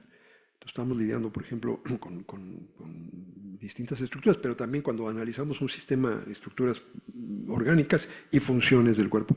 Pero más importante y complejo aún es cuando nos vamos al nivel social. Y entender la relación entre estructura y función es una de las complicaciones. Y finalmente, lidiamos con un ambiente, ya lo dije antes, que sí es físico, pero también es social. Entonces, por eso la salud pública, algo que no es una disciplina. A pesar de que mucha gente dice la salud pública es una disciplina y empiezan esa definición ya está mal, porque no es una disciplina. Es un campo interdisciplinario de investigación y un ámbito interdisciplinario de acción. Es esa conexión entre lo físico y lo social, lo biológico y lo social, es definitorio de la salud pública. Y eso hace que definir las condiciones sea un poquito más complejo que en otros campos. Con esto quiero pasar a analizar un poquito, con más detalle, la definición clásica de salud de la OMS, que ilustra mucho de lo que acabo de decir. Y me voy con esta, pero hay no sé cuántos. Hay una de sus lecturas, es un artículo que escribimos el doctor Gómez Dantes y yo. Revisamos las definiciones, nos centramos en la de la OMS, pero es una colección enorme de definiciones. ¿Qué es salud? También hay gente que se pregunta qué es educación, pero créanme que no es tan competido como la definición de salud. Entonces dice la clásica definición, esto está en el preámbulo a la Constitución de la Organización Mundial de la Salud de 1948. En el preámbulo dice qué es lo que cuál es su objeto de estudio y de acción. Entonces define la salud como un estado completo de bienestar físico, mental y social, y no solamente la ausencia de afecciones o enfermedades. Espero que esta se la hayan aprendido en memoria porque está por todos lados. Bueno, vamos a deconstruirla un poquito y a ver los distintos pedazos y qué marco conceptual subyace. Y déjenme decirles, yo tuve el gran privilegio de trabajar en la sede central de la OMS en Ginebra, Suiza. Era el encargado de evidencias para las políticas de salud. Entonces me tocaba todo de lo que estamos hablando. ¿Cuáles son las evidencias para las políticas? Tuvimos una gran directora general, la doctora Gro Brundtland, primera mujer directora de la OMS. Era mi jefa, había sido ya antes la primera mujer, primera ministra de Noruega y la primera ministra más joven, hombres o mujeres. Es una mujer increíble, increíble. Y creó esta área nueva y entonces a mí me invitaron a ir para allá, para echarla a andar. Una de las cosas que tuve el privilegio de hacer es metiéndonos en esta idea, bueno, a ver, es hora de hacer una revisión de la definición oficial. Entonces me metí a fondo en la historia de cómo salió esto, cómo sacaron, básicamente bajo el liderazgo de Eleanor Roosevelt, la idea de las Naciones Unidas, para empezar, y luego la Agencia de Salud. Y, por cierto, muy interesante que el uso de las palabras, y no me voy a detener para esto, pero algún día les platicaré por qué se llama organización, por qué se llama mundial, por qué no se llama internacional. Hay una razón, hay páginas y páginas, me chuté las deliberaciones, las transcripciones de las deliberaciones, ¿por qué mundial y no internacional? La Liga de las Naciones, el organismo previo, tenía una agencia internacional de salud, se llamaba internacional, y luego de la salud. Entonces, después de que ya habían dicho no vamos a ser internacionales porque estamos viendo realidades, no solamente lo que pasa entre naciones, sino riesgos, amenazas a la salud que se dan más allá de las naciones, más allá de la interacción, que tienen determinantes más allá de lo que ocurre dentro de cada nación. Y por eso le pusieron mundial, que en ese entonces no se había inventado, no se estaba en su corriente el término global, pero mundial es el equivalente. De hecho, mucha gente dice que en español global no quiere decir lo que le decimos, sino que el término correcto es mundial. Hubo razones para que se llamara así. Y luego viene de la salud. Entonces le dedican mucho tiempo y después de discusiones realmente profundas, que es muy estimulante leer, llegan a esto. Entonces, yo la voy a criticar, pero lo hago con reverencia a los próceres de la salud mundial que acuñaron esta definición, después de negociaciones y muchísimas otras cosas. Entonces, para mí, esta definición tiene varias palabras que yo diría son problemáticas. Primera palabra, define a la salud como un estado. Y esa es una visión estática, ¿no? Algo que es un estado, eso es una definición. Yo me hubiera gustado más que lo hubiera definido como la salud es una serie de estados. Hay distintos estados, es un plural, pero el singular le da ya de entrada un tono estático. Yo ahorita estoy sano. Bueno, no, en este cuerpo mío coexisten múltiples estados de salud. En el de todos, nadie está 100% enfermo. Bueno, perdón, hay gente que sí está 100% enferma y hay gente que está muerta, pero no hay nadie que esté 100% sano. En La montaña mágica, en la obra maestra de Thomas Mann, hay una frase donde alguien le dice, ¿cómo está usted? Dice, estoy perfectamente sano. Dice, pues es usted como un extraterrestre, porque esa idea no existe. Pero esta idea estática se remacha precisamente con la siguiente palabra problemática: completo, completo. Entonces, que si me duele la cabeza, ya no estoy en el estado, ya no soy sano, no le da el dinamismo y no permite los gradientes de salud. Por eso digo que son estados. Hay todo un gradiente, lo vamos a ver en un momento. Y luego dice, ¿de bienestar? ¿Estado de qué? De completo bienestar. Y entonces aquí la definición se vuelve tautológica. Ok, salud es bienestar. ¿Y qué es bienestar? Pues es salud. Entonces se vuelve tautológica. Entonces ha tomado toda una literatura sobre estados de bienestar superiores con peor salud. Entonces, y es una discusión filosófica. Y en muchas de las métricas que se han diseñado, como los años de vida ajustados por discapacidad, es muy importante la preferencia de las personas, ¿no? Hay gentes que tienen estados negativos de salud. Están vivos, como lo vamos a ver en un momento, pero tienen tal nivel de sufrimiento que su bienestar es tan bajo que tienen estados negativos de salud. Entonces, no son exactamente lo mismo. Hay dimensiones no de salud del bienestar. Y luego dice físico, mental, perfecto. Físico se refería alguien podría cuestionar lo mental, también es físico, pero está bien enfatizar las cuestiones propiamente orgánicas, biológicas, lo mental. La bronca es cuando se les ocurrió agregarle lo de social. Porque una cosa bien verificada y en la que creo, y a eso he dedicado mi carrera, es que hay determinantes sociales, hay causas sociales de la enfermedad, pero hay una salud social. Esa idea ha sido el objeto de abusos históricamente para inventar categorías y patologizar cosas como la disidencia política. En la antigua Unión Soviética se creó toda una serie de enfermedades. Intentaron que se registraran en la Clasificación Internacional de Enfermedades de la OMS y lo que eran disidentes políticos.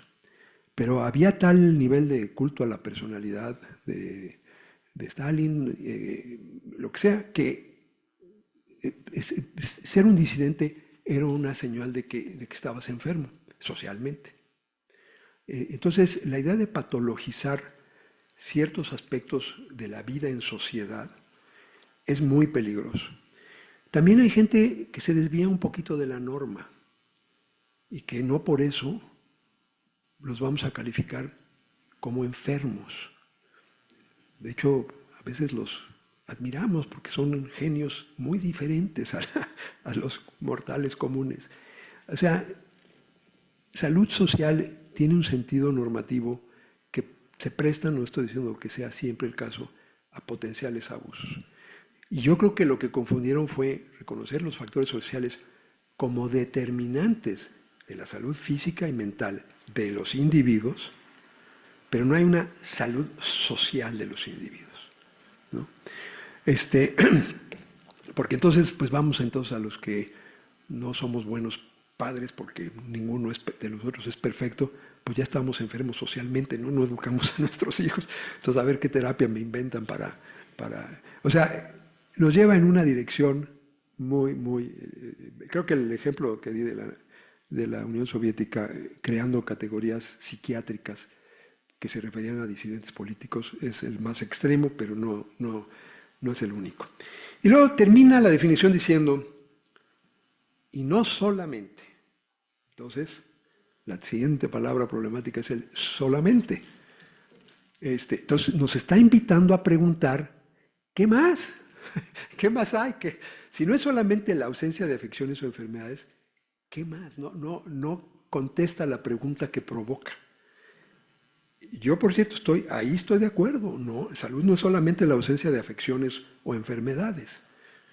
¿Por qué? Porque cuando le pregunto a uno, y bueno, ¿qué es lo demás? Dicen, no, es que es el bienestar. Pero entonces dime qué es el bienestar. Bueno, es la ausencia de afecciones o enfermedades. Y eso, con la parte final, con la parte inicial, genera muchas visiones tautológicas. Hay una forma de resolverlo que es reconociendo en él no solamente dimensiones no de salud dentro del concepto de bienestar, pero ahora lo vamos a ver. Y eso tiene que ver con una idea también adaptada de mi maestro Averis Donavedia, que es el gradiente de intensidad en las condiciones de salud. Y por eso es que hablar de un estado de salud en singular no tiene ningún sentido. Hay que pensar que hay un gradiente, y eso lo que quiere decir es que no son estados estancos. Hay un gradiente con gradaciones sutiles. Para simplificar, estamos estableciendo una distinción entre condiciones no mórbidas, donde no hay un diagnóstico de alguna enfermedad, y condiciones mórbidas, donde claramente hay una enfermedad. Entonces, empecemos por el extremo, la condición de salud más extrema, que es la muerte. O sea, la muerte es una condición de salud, es la ausencia total de salud, pero es una condición de salud. A nivel individual es la muerte, a nivel de poblaciones es la mortalidad. Cómo esas muertes se expresan en una población, qué porcentaje o qué proporción, mejor dicho, de la población experimenta esta condición extrema que es la muerte en un año dado. Y esa es la tasa de mortalidad dividida entre la población. Bueno, todo el mundo no tomó mucho tiempo en decir que entre estar muerto y estar totalmente sano, completamente sano, como dice la definición, hay muchos estadios intermedios. Entonces, ok, hay mucha gente que no está muerta, pero tampoco está en completo estado de bienestar. Y ahí entramos al gran tema de la discapacidad. Cómo se define, cómo se mide, cómo uno establece grados de discapacidad. La gran revolución que me tocó lanzar en esa unidad de la OMS, basado en el trabajo del profesor Christopher Murray, que también ha tenido una vinculación muy estrecha aquí con el instituto, fue sustituir ya oficialmente en las estadísticas de la OMS que el indicador clave de salud no era la mortalidad, porque hasta entonces, y estas no son definiciones académicas, la asignación de recursos, la definición de prioridades y por lo tanto la asignación de recursos se basaba en cuántos muertos, cuánta gente se moría. Entonces dejaban fuera, subestimaban condiciones de salud que producen alta discapacidad pero no matan. La primera que se disparó al reemplazar mortalidad pura con años de vida ajustados por discapacidad, los famosos DALIs.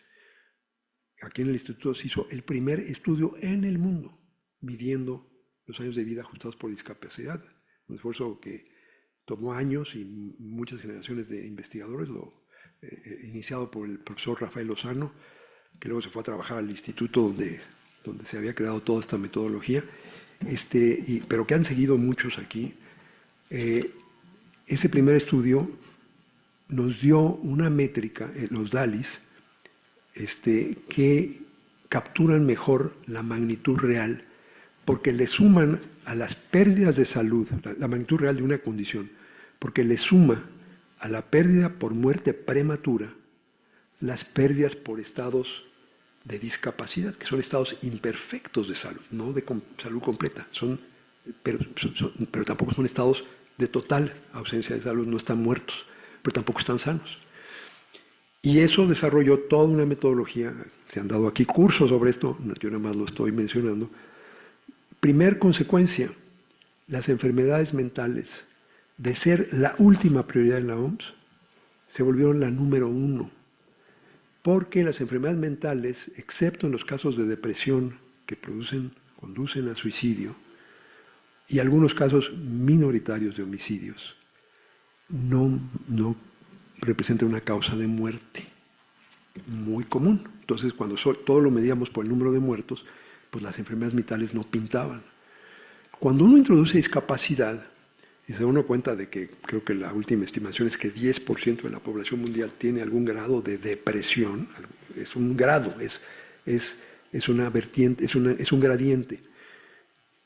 Cuando uno toma esos grados, resulta que las enfermedades mentales que estaban en el último lugar se movieron al primer lugar por el grado de discapacidad que producen, que es muy serio, aunque no conduzca a la muerte. Y entonces nos dio una visión totalmente diferente del panorama de la salud en el mundo y los países que lo adaptaron, y por lo tanto cambió las prioridades, cambió la asignación de recursos. O sea, no es un ejercicio académico, tiene consecuencias reales. Así hay muchísimas otras enfermedades que no matan de inmediato. Casi todas las enfermedades que llamamos crónicas, por definición, la definición de que sean crónicas es que entre que se diagnostica la enfermedad y la persona se muere, pasa el tiempo, por eso cronos, crónica. Entonces, esas personas, los que tienen diabetes, los que tienen obesidad y sobrepeso, los que tienen enfermedad pulmonar obstructiva, etcétera, etcétera, etcétera, los que tienen enfermedades mentales, viven largos periodos de su vida en estados menos que completos de salud. Y necesitábamos una métrica que midiera, y lo midiera no como un punto, no como la muerte es finalmente, ni siquiera la muerte es binaria, pero bueno, esa es una discusión ya más filosófica. Hoy en día tenemos una definición operacional legal, por ejemplo, para guiar cuándo puede uno sacarle órganos para trasplante, que es la muerte cerebral. El corazón todavía está latiendo, la persona no está totalmente muerta, pero ya no hay actividad cerebral, ya no hay reflejos primarios. Hay una definición claramente en la ley de cuándo uno puede extraer un cuerpo. Bueno, sin embargo, habiendo dicho eso, aunque el corazón está latiendo, entendemos que si no tienes actividad cerebral por, creo que son 3 horas, hay una definición ahí en la ley, no me citen en eso, pero está muy clara, se puede proceder a extraer órganos para trasplante. Y entonces la muerte cerebral. Bueno, la muerte misma no es binaria, es a lo que voy. Pero aún con esos ajustes que acabo de mencionar, sí es un estado, estás vivo, estás muerto. La discapacidad no es así, hay grados de discapacidad. Entonces mucho con elementos objetivos, vuelvo a lo que dije antes, y elementos subjetivos. Entonces los métodos que se usan para medir los DALYs combinan indicadores objetivos de discapacidad, por ejemplo, gente que no puede caminar o que no puede hacer una serie de actividades de la vida cotidiana, eso es bastante objetivo, con elementos subjetivos. Y la evaluación de esos estados se hace a través de encuestas, ya con toda una literatura de cómo se mide. Hay gente que cuando se les piden que hagan un ranqueo relativo de distintos estados de discapacidad, y mucha gente prefiere estar muerta que vivir con alguna enfermedad horrible degenerativa que va a tomar años sin que él o ella pueda disfrutar de la vida de ninguna forma. Entonces toda la idea de suicidio asistido, todos esos dilemas éticos nacen de la idea del gradiente, que la definición de la OMS no incluye, por decir que es un estado completo. Entonces, una idea súper importante con implicaciones sociales, éticas profundísimas, que apenas estamos rascando esa superficie. Bueno, después está ya las enfermedades discretas, ¿no? Ellas producen discapacidad, una enfermedad concreta. Ya podemos hablar de condiciones refiriéndonos a enfermedades concretas. Obviamente estas enfermedades es una condición que pueden producir condiciones de discapacidad y que pueden llevar a la condición llamada muerte, ¿ok? No son cosas diferentes. Ahí cruzamos hacia las condiciones normórbicas y empezamos con los factores de riesgo. Los factores de riesgo no son enfermedades, son una probabilidad de que ocurra una enfermedad. Entonces ya no es un factor de riesgo. Ahora ahí también hay debate y mucha discusión. Recientemente se acordó, y no hay unanimidad, que la obesidad, que todo el mundo está de acuerdo que es un factor de riesgo, es también una enfermedad. Se está debatiendo. Hasta ahorita es un factor de riesgo. Entonces no está muy claro. El tabaquismo es un factor de riesgo, pero es una enfermedad, es una adicción. Esa es una enfermedad. Los fumadores están adictos a la nicotina y esa adicción es una enfermedad. Entonces, tanto un factor de riesgo como una enfermedad. Pero otros son factores de riesgo, ¿no? Sentarse a ver la televisión todo el día no es una enfermedad, aunque en la definición de la OMS pudiera considerarse una enfermedad social. Por eso les digo que ese concepto es peligroso. Pero es un factor de riesgo absolutamente. Entonces, no todos tienen estas ambigüedades, pero es más sutil que lo que estas palabras indican. Después viene una categoría muy interesante, que son las condiciones fisiológicas que requieren atención. ¿Cuál es el mejor ejemplo? El embarazo. El embarazo no es una enfermedad. Se puede volver un factor de riesgo que puede conducir a una discapacidad e incluso a la muerte, son muertes maternas. Pero el embarazo per se no es una enfermedad, pero sí es una condición de salud. Es una condición no patológica, fisiológica, que requiere atención. Otra es el crecimiento y desarrollo infantil. Todo lo que hacemos en monitorear el crecimiento y les medimos la circunferencia y los pesamos, todo eso, pues esos son procesos no patológicos, pero si se descuidan y el niño o la niña se retrasan, entonces se puede volver factor de riesgo o enfermedad, o conducir a la discapacidad o conducir a la muerte. Entonces, esa zona nos ilustra cómo hay condiciones de salud. Condiciones de salud no son igual que enfermedades y factores de riesgo. La mayoría de las condiciones de salud son enfermedades y factores de riesgo. Pero también está esta categoría que tenemos que incluir como una condición. Y finalmente, tenemos un concepto muy difícil de operacionalizar, que es lo que se ha llamado salud positiva. En el extremo opuesto a la muerte está la salud positiva. Esa se empieza a acercar al concepto de bienestar.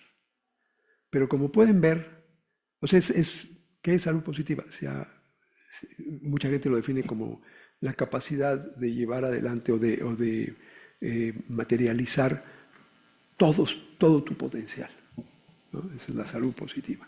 La otra es la capacidad de llenar las aspiraciones, las que tú tengas, esa es la salud positiva. Ojo, hay mucha gente que tiene enfermedades y que tiene discapacidades y que tienen un alto sentido de bienestar, de realización en la vida, de que les dieron las oportunidades para desarrollarse íntegramente, etc. Entonces es un concepto complejo, pero al menos conceptualmente hay estos dos extremos, salud positiva y muerte, pero vean todo lo que hay en medio, incluyendo estas condiciones fisiológicas que no siempre pensamos en ellas como condiciones de salud. Entonces, primer mensaje, las condiciones de salud son más que las listas de enfermedades y factores de riesgo, son todas estas otras cosas.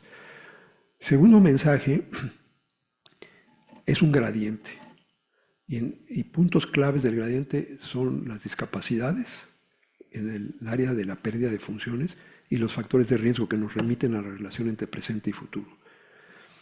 Y tercer mensaje, cuando yo digo que en salud tenemos condiciones y respuestas, condiciones es más que las enfermedades, es todo esto. A su vez hay una sutil distinción, y lo vamos a ver mañana, entre condiciones y necesidades de atención. Una necesidad de atención es una necesidad de salud, una necesidad de salud es una condición de salud que requiere atención, que socialmente, en nuestra sociedad, nos pusimos de acuerdo que esa condición requería atención. Esa es una necesidad de salud. No todas las condiciones pueden ser necesidades. La gran mayoría de las condiciones de salud son necesidades de salud, requieren atención, pero no todas y no en todos los momentos históricos. Volviendo al contexto, el concepto de niñez es un concepto bastante reciente. Ser niño no requería de atención. Hay libros enteros escritos sobre cómo surgió el concepto de niños. Los niños eran adultos chiquitos, y ya, ¿no? Entonces había que, cuando empezaban a caminar y a coordinarse, a ponerlos a trabajar. Eran un adulto chiquito. Surge históricamente el concepto de que el niño no es un adulto chiquito, es una persona, un ser humano con otras cosas y con otros derechos, y surgen todas las convenciones de derechos de la infancia, etc. Entonces, no siempre esta categoría de condiciones que requieren atención han sido una necesidad de salud. A la inversa, hay muchas cosas que hacemos o que diagnosticamos en medicina y que no requieren atención, y entonces no serían una necesidad de salud. Entonces, hay esa distinción Mañana voy a hablar de eso porque el primer paso en la respuesta social organizada es definir qué condiciones son necesidades. Porque las necesidades son las que entonces el sistema de salud debe responder a ellas. Y como vamos a ver mañana, es una dinámica interesante, cultural, social, que hay que reconocer. Termino con esta. Mañana veremos un poco más esta distinción entre necesidades y condiciones, pero espero que haya quedado claro que el concepto de salud es más complejo que la definición, aunque la definición es muy admirable cómo se llegó a ella, y que esa primera dimensión de la salud en general, pero de la salud pública, hay que problematizarla para pensar claramente en ella.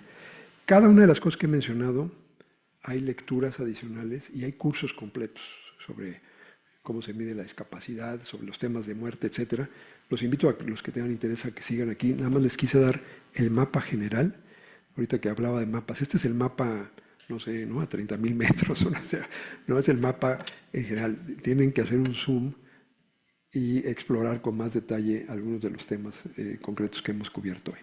Mañana vamos a seguir ya metiéndonos al tema de los determinantes, la dinámica de la salud. La salud no es estática, cambia. Entonces, ¿por qué cambian las condiciones de salud? Nos vamos a al tema de la transición o las transiciones de la salud y los determinantes, los determinantes y luego la dinámica.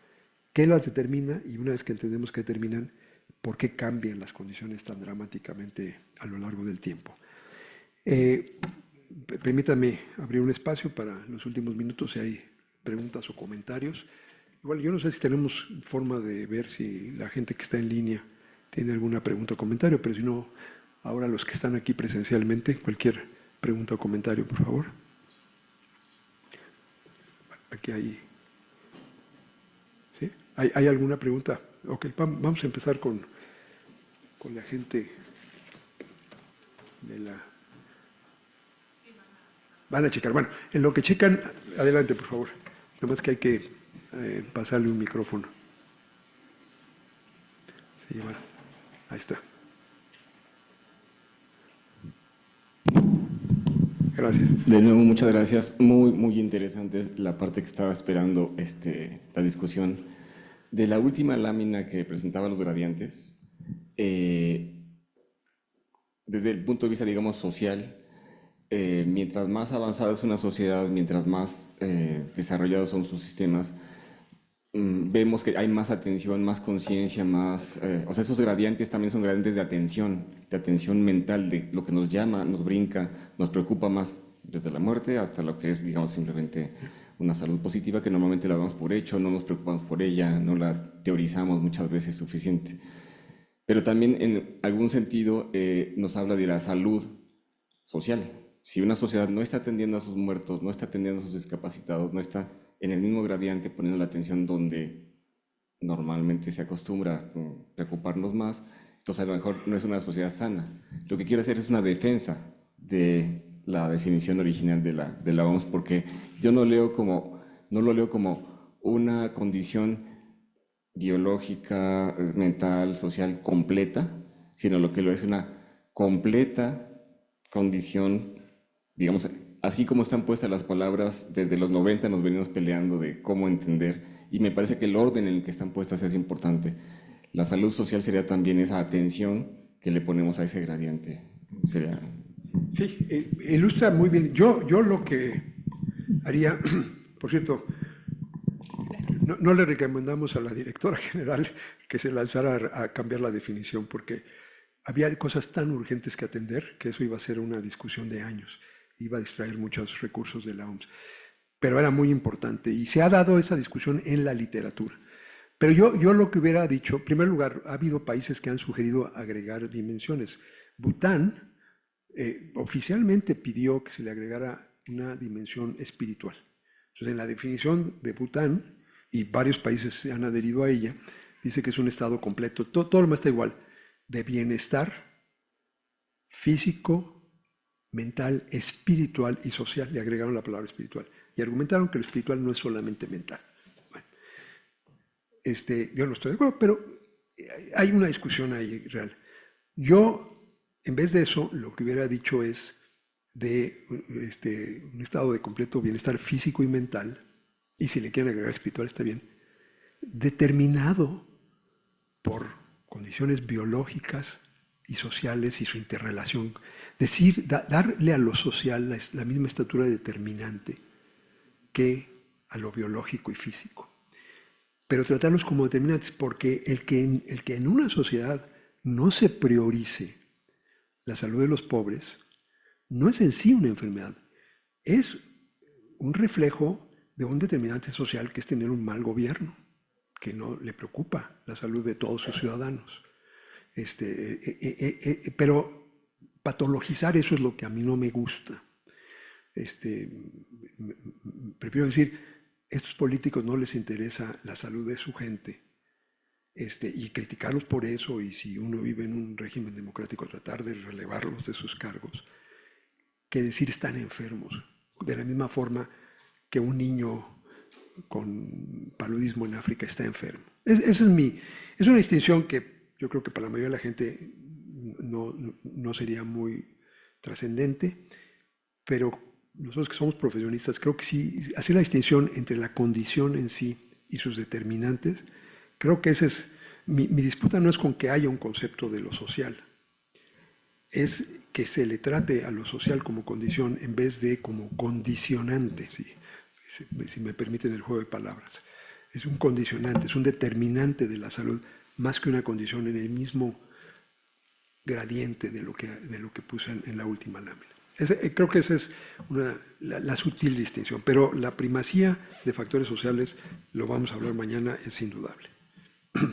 Doctor, si hay una pregunta en línea, es Patricia Chico Aldama.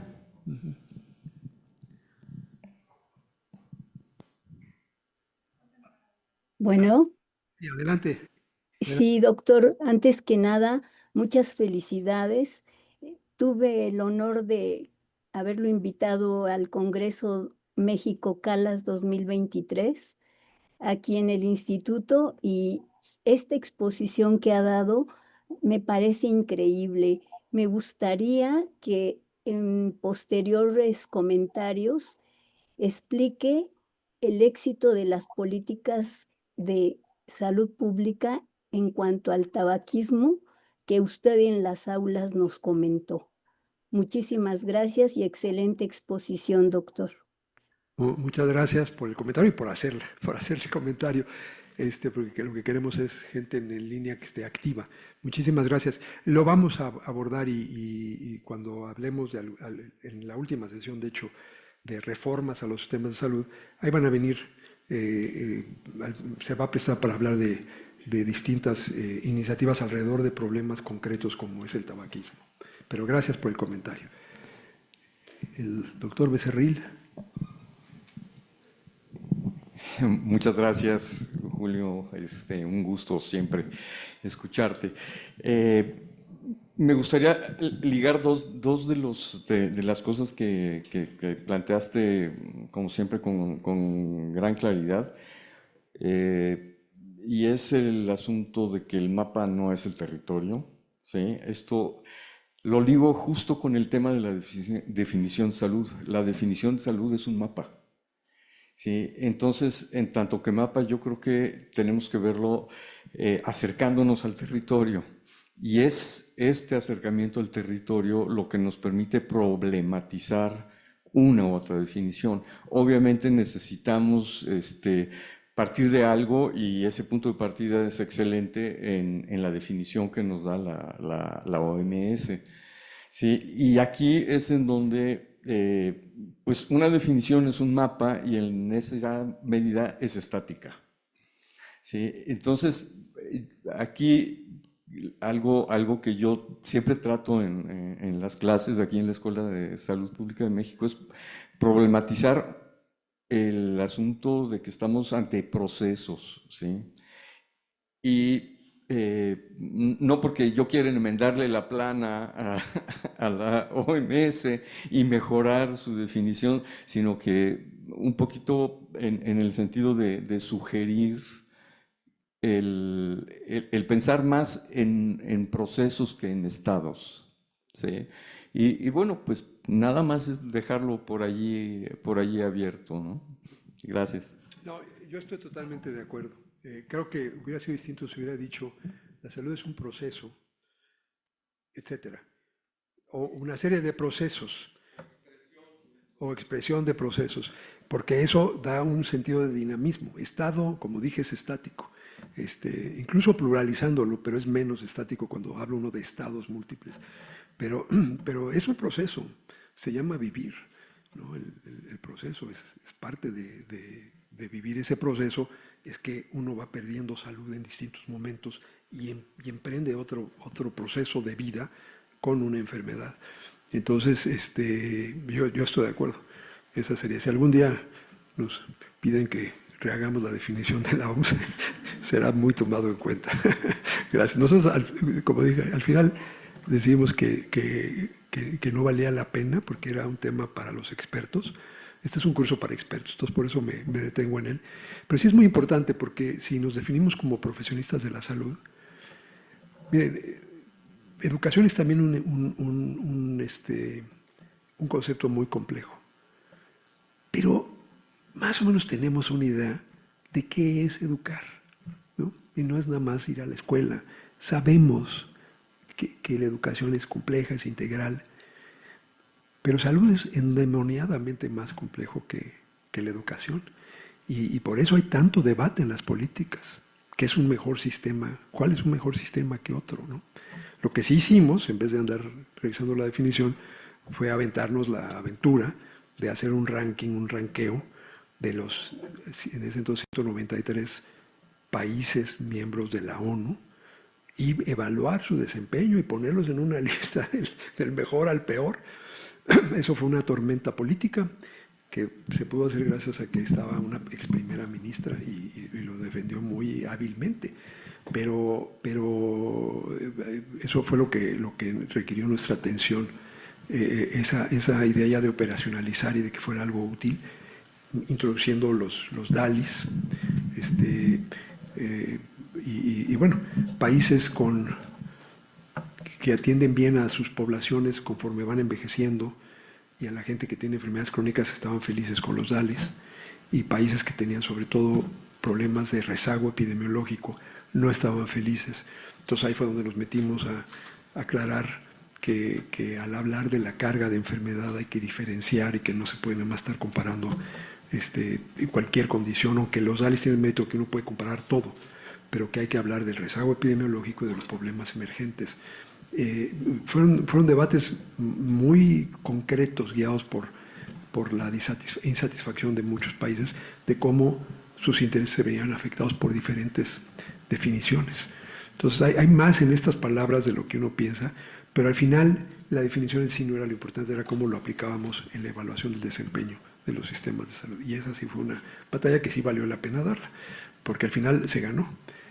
Al final sí se aceptó el principio. Yo creo que ahora hay un retroceso con el regreso del autoritarismo y la falta de rendición de cuentas.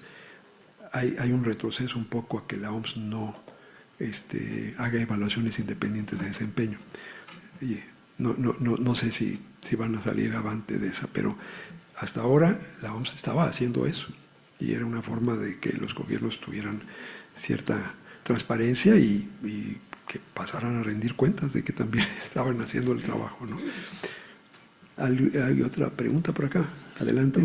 Muchas gracias, doctor. Más bien es un comentario, y en el sentido de que usted inició su curso, mencionando algo que para mí ahorita se ha vuelto una revelación, porque tiene usted mucha razón. Muchas gentes que hemos estado involucrados en el diseño de políticas de salud, en la realidad, en COFEPRIS, en la Secretaría de Salud, no siempre tenemos esta estructura, esta columna vertebral de conceptos académicos que deberían de guiarnos en nuestro actuar, porque al final de cuentas me parece sensacional esta provocación que usted nos hace a todos los que estamos escuchándolo, en el sentido de que esos son los conceptos. Vayamos a discutir sobre ellos, porque eventualmente todos vamos a estar, todos los profesionales de la salud pública vamos a estar manejándolos de una o de otra manera. Entonces, yo creo que sí, en efecto, cuando uno ya está en los comités, en las dependencias, pocas veces se hace reflexión de todo eso, porque hay imperativos políticos e intereses que también nutren todas estas situaciones y que influyen en las políticas de salud. Entonces, yo le agradezco mucho que nos haya provocado en ese sentido esta consideración hacia los aspectos esquemáticos y de definiciones que están allí y que debemos tener un pensamiento crítico al respecto. Muchas gracias, doctor. No, gracias. Muchas gracias por el comentario. Ese es el propósito. En el libro, la nueva edición, cuando escribí bueno, es un nuevo libro, que parte del libro de la salud de la población, pero es un nuevo libro. Hay un capítulo donde yo quise justamente ilustrar con las reformas que se dieron en México cuando yo era el secretario de Salud. No era el caso obvio que yo tenía que decir, de cómo usamos estos marcos, estas mismas mapas, para formular políticas públicas concretas. Y entonces se ilustra esa función de traducción a la que me referí en el círculo, cómo la usamos para llegar a cosas tan concretas como cambios de ley, como programas que recibieron presupuestos. O sea, hay una línea directa entre algunos de estos esquemas y el hecho de que el presupuesto de la Secretaría de Salud haya sido en el periodo entre 2000 y 2015 el que creció más rápido de cualquier área del gobierno federal. No es ajeno, hay una línea directa y ese capítulo lo explica, y ese crecimiento del presupuesto tuvo consecuencias principalmente positivas para millones de gentes. Entonces, sí hay que ilustrar con casos concretos cómo esta idea de que el pensamiento claro es un requisito para la acción efectiva. Ese es realmente el propósito de este curso. No es una provocación a que nos encerremos a una reflexión escolástica sobre los conceptos. Me gusta la palabra, una provocación a decir, vamos a actuar, pero actuemos con un pensamiento claro de lo que estamos haciendo, de lo que queremos lograr, de qué efecto van a producir con alta probabilidad nuestras decisiones. Y lo que uno ve yo diría, desgraciadamente, la mayoría de los países, es que esas políticas no pasan por ese rigor analítico, y entonces acaba uno con políticas que o responden a prejuicios ideológicos, o responden a intereses económicos, o responden a preferencias de las personas encargadas en ese momento, sin tener el rigor de esto. Esto nos habla de desarrollar un abordaje riguroso, analítico, no para quedarnos ahí, sino para que traduzcamos eso en acciones que tengan ese pensamiento claro.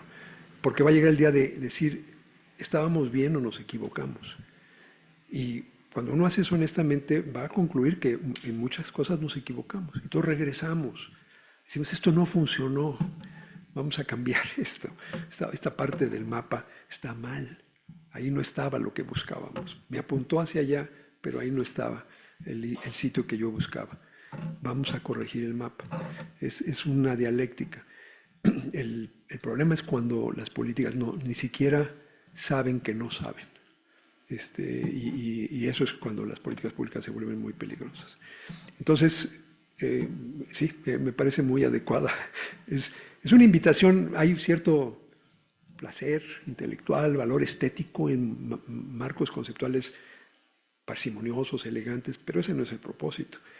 El propósito es provocar a una acción más efectiva, más medible, más transparente, más sujeta a la rendición de cuentas, porque yo creo que eso es lo que hace que los gobiernos funcionen y funcionen bien para servir a la gente. Pero gracias por el comentario y me parece una nota excelente con la cual cerrar este primer día del curso. Les agradezco su presencia aquí. Mañana nos volveremos a ver a las 10 de la mañana, hora de Cuernavaca, para la segunda sesión. Muchas gracias.